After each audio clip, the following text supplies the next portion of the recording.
अस्सलाम वालेकुम। मेरा नाम है नौरेज़ मिर्ज़ा। वीडियो शुरू करने से पहले मेरी आप सबसे रिक्वेस्ट है कि अगर आप मेरी वीडियो फर्स्ट टाइम देख रहे हैं, मेरे चैनल पे फर्स्ट टाइम आए हैं, तो काइंडली मेरा चैनल सब्सक्राइब कर दें और बेल आइकन पे प्रेस कर दें।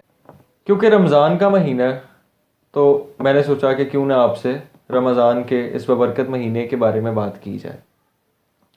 हम देखते हैं कि हमारे इर्द गिर्द लोग रोज़ों का बड़ा एहतराम करते हैं, माह रमज़ान का बड़ा एहतराम करते हैं, लोग ज़कात भी देते हैं, लोग सदका भी ज़्यादा से ज़्यादा करते हैं। वो लोग जो सारा सारा साल मस्जिद के अंदर नहीं जाते वो नमाज़ें भी पढ़ना शुरू हो जाते हैं।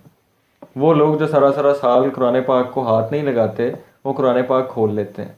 ठीक है, आप ये सब भी करें, लेकिन इस बात को जहन में रखिए कि ये सब चीज़ें, ये सब आपके जो अमाल हैं, ये सिर्फ एक महीने के लिए नहीं है। ये सब चीज़ें हम पे सारा साल फ़र्ज़ हैं, सारी ज़िंदगी के लिए फ़र्ज़ हैं।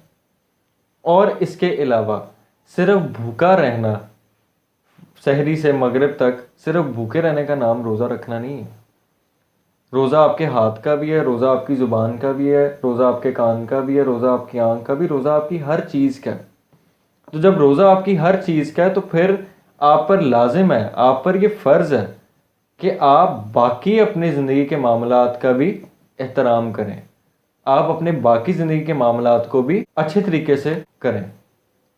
मिसाल के तौर पे अगर आपने रोज़ा रखा हुआ, अगर आप सहरी से लेकर मगरिब तक भूखे प्यासे हैं और आपका जी रोज़ा है, माह रमज़ान का महीना है, और आपने अपने किसी वर्कर का, आपने अपने किसी मुलाजिम का हक मार लिया, आपने अपने किसी मुलाजिम के पैसे मार लिए, आपने अपने किसी मुलाजिम की तनख्वाह मार ली है, आपने अपने किसी मुलाजिम की बिला वजह कटौती करके आपने उसको उसकी तनख्वाह पकड़ाई है, तो आप खुद सोचिए कि क्या आपका ज़मीर गवारा करता है कि आपका रोज़ा रोज़ा है? क्या आपका ज़मीर आपको गवारा करता है कि जो आप सहरी से लेकर मगरिब तक भूखे प्यासे रह रहे हैं उसका कोई फ़ायदा है? इसके अलावा मैंने एक और बड़ी चीज़ देखी है कि लोग सहरी से लेकर मगरिब तक भूखे प्यासे तो रह लेते हैं, लेकिन ना वो झूठ बोलना छोड़ते हैं, ना वो गालम गलोच छोड़ते हैं, ना वो बुरी बातें छोड़ते हैं, ना वो गंदी बातें छोड़ते हैं, और ना वो अपनी, यानी कि वो सिर्फ ये शो कर रहे होते हैं कि जी हमारा रोज़ा है। और वो किस तरह से है कि जी सिर्फ हमने भूखे प्यासे रहना और हमारा रोज़ा। मेरा नहीं ख्याल कि आपका ऐसे रोज़ा। लिहाजा मेरी आपसे रिक्वेस्ट है कि अपने ज़िंदगी के बाकी मामलात को भी ठीक करें। ये वो वाहिद महीना है जिसके अंदर अल्लाह ताला सबका दिल बहुत मोम कर देता है, सबका दिल बहुत नरम कर देता है।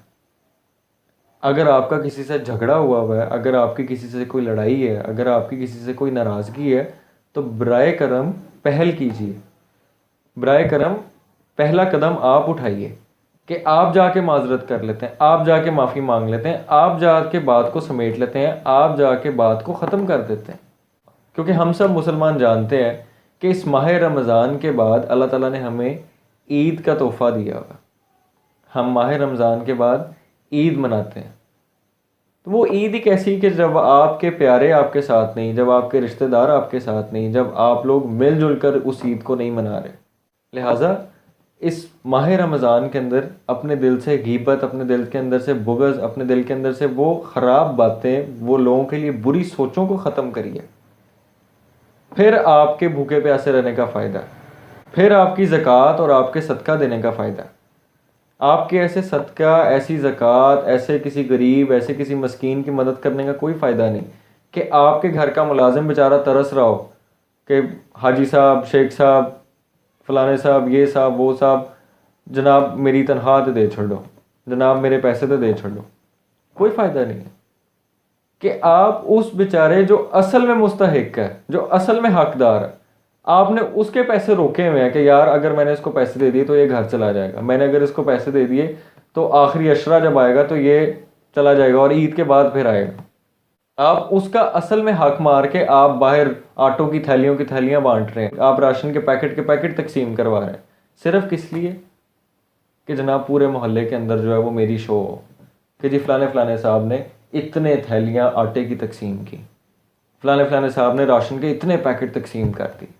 आप ये चीज़ जहन में लेके आइए कि बदकिस्मती से हमारे ज़मीर इस कदर मर चुके हैं कि अगर हमने अल्लाह की राह में भी देना है तो वो भी हम कह रहे हैं कि पब्लिसिटी करके, वो भी हम कह रहे हैं कि हम इसको एडवर्टाइज़ करके दें, वो भी हम कह रहे हैं कि 5, 2, 4, 10 लोग ऐसे मौजूद हों जो हमारी तारीफ़ करें, जो हमारा नाम लेकर ये बात बताएं कि जी उन्होंने बड़ा कमाल काम किया। क्यों कमाल काम किया जी? मैंने खुद देखा है कि उनके घर रात को मज़दा आया था आटे के ट्रक का, वो सारे जनाब आटे की थैलियाँ उनके घर आई क्योंकि जी उन्होंने अगले दिन तकसीम करवानी। और फिर इससे भी आगे सुन लें कि वो तकसीम किस तरह से होनी है। सुबह के आए रात तक वो मुस्तहिक गरीब जो बेचारे आटे की थैली लेने हैं वो सुबह से लेकर रात तक खड़े रहेंगे, दरवाज़ा नॉक करेंगे, अंदर से साहब जी नहा धो के तैयार होके इफ्तारी के बाद फ्रेश होके निकलेंगे। उनका जिसको दिल करेगा वो डिसाइड करेंगे कि जी इसको मिलना है, इसको मिलना है, इसको मिलना है, इसको नहीं मिलना। इसको क्यों नहीं मिलना? क्योंकि जी मुझे नहीं लग रहा कि मुस्तहिक है। अल्लाह ताला फरमाता है कि जब आपके दरवाजे पर कोई भिखारी आ गया और उसने आपसे सवाल किया और उसने आपसे मांगा, अगर तो आप बाहैसियत हैं, अगर तो आप अफोर्ड कर सकते हैं तो उसको कुछ दे दें, अगर नहीं दे सकते तो खामोश रहें, खामोशी इख्तियार कीजिए। अल्लाह ताला ने कहीं ये बात नहीं फरमाई कि नाउज़ बिल्ला आप खुदा बन के आप ये देखने लग जाएं कि जी किसको देना चाहिए, किसको नहीं देना चाहिए और अपनी जजमेंट पेश करने लग जाएं। आप खुद डिसाइड करने लग जाएं कि हाँ ये इसको देना चाहिए, इसको नहीं देना चाहिए, इसको 2 पैकेट दे दो क्योंकि ये मेरा फिर जो है ना मशहूरी करेगा, ये मुझे एडवर्टाइज़ करेगा, और इसको एक भी ना दो क्योंकि मैं इसको जानता नहीं। बराए करम इस माह रमज़ान की बरकत के सदक़े अपने ज़मीर को जगाइए, अपने अंदर के इंसान को, अपने अंदर के मुसलमान को जगाइए। अपने दिमाग के ऊपर, वो कहते हैं ना जैसे कमरे के अंदर बल्ब जला लें तो रोशनी हो जाती है, अपने दिमाग के अंदर आपको बल्ब जलाने की ज़रूरत है कि ये मशहूरियाँ, ये एडवर्टाइजमेंट, ये कि जी मेरी वो बंदा तारीफ़ करे, मेरा वो बंदा फ़लाना नाम लेके मेरी तारीफ़ करे, ये सब कुछ यहीं पे रह जाएगा। बहुत अच्छी बात है कि अगर आप 100 आटे की थैलियाँ तकसीम कर रहे हैं, आप 500 राशन के पैकेट्स तकसीम कर रहे हैं, लेकिन अगर आपने देना है तो उसको प्लीज़ एडवर्टाइज़ ना करें, उसको कैमरे की आंख के अंदर कैद ना करें कि आप एक बेचारे गरीब की मदद भी कर रहे हैं, आप एक गरीब बेचारे को राशन भी दे रहे हैं और साथ उसकी तस्वीर भी खिंचवा रहे हैं। और तस्वीर क्यों खिंचवा रहे हैं कि जी आप अपने व्हाट्सएप स्टेटस के अंदर डालें, आप अपने इंस्टा पे लगाएं, आप अपने फेसबुक के अंदर लगाएं, सो एंड सो ऑन। कम अज़ कम अपने ज़मीर को इतना ज़िंदा रखें कि अगर आपने अल्लाह की राह में कुछ देना है, अगर आपने अल्लाह को खुश करना है, तो कम अज़ कम इस बात का ख्याल रखिए कि आसपास वालों को खुश करना ज़रूरी नहीं है, आपने अल्लाह ताला को खुश करना है। बहुत शुक्रिया।